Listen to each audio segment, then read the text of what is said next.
Hey, church family, I just wanted to give an update that I am still in mourning over the loss of my Clemson Tigers, but I am doing okay and feeling a little better.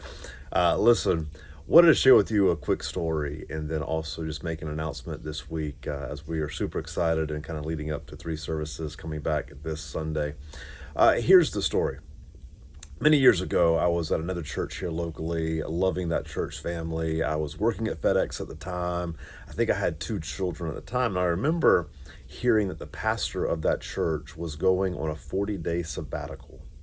And I remember thinking to myself, man, that must be nice. Again, thinking this in my arrogance, I'm just being transparent with you, but thinking, well, man, that must be nice. I mean, here I am raising two children, working at a very full time job at FedEx. I get 2 weeks vacation.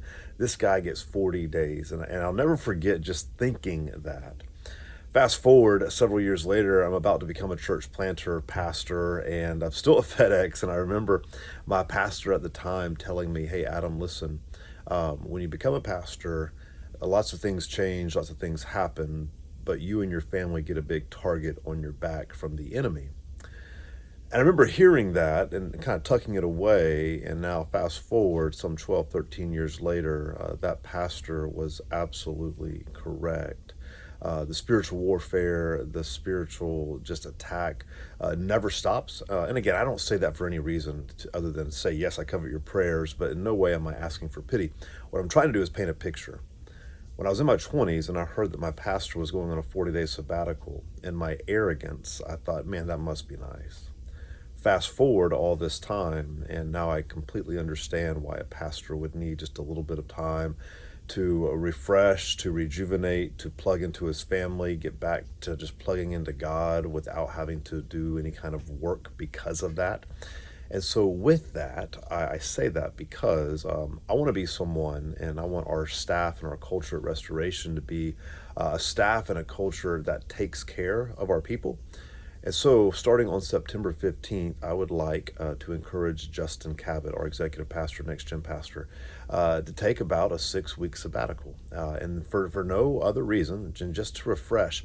He has been in full time ministry since he was 18 years old. Over 12 years, he has been doing ministry, never taking a break. And so I want him to take an extended break. I want him to kind of just unplug from the rigors of ministry, plug into his two little girls, plug into his wife, plug into just being intimate with the Lord, and just give him kind of a break. So I wanted to make that announcement and share with you the reason why. There is no reason for concern. There's no kind of drama. There's no sin. Like I know how us as people work. We tend to make up stories. This is just, hey, noticing that there is a man on our staff who's been doing this for 12 years without a break. And I think this is the appropriate time to give him an extended break. Moving forward, I always want to try to look at our staff, and every 7 years or so, I want to kind of bake in, if you will, just a time for them to take an extended break. Anyway, want to let you know that Pastor Justin will be taking an extended break from September 15th to October 31st for what we call a sabbatical, just to refresh with the Lord, refresh with his family. So keep him in your prayers, and send all questions or concerns either to myself or to Pastor Sean. We're going to be taking up the slack as well as the other staff members as well.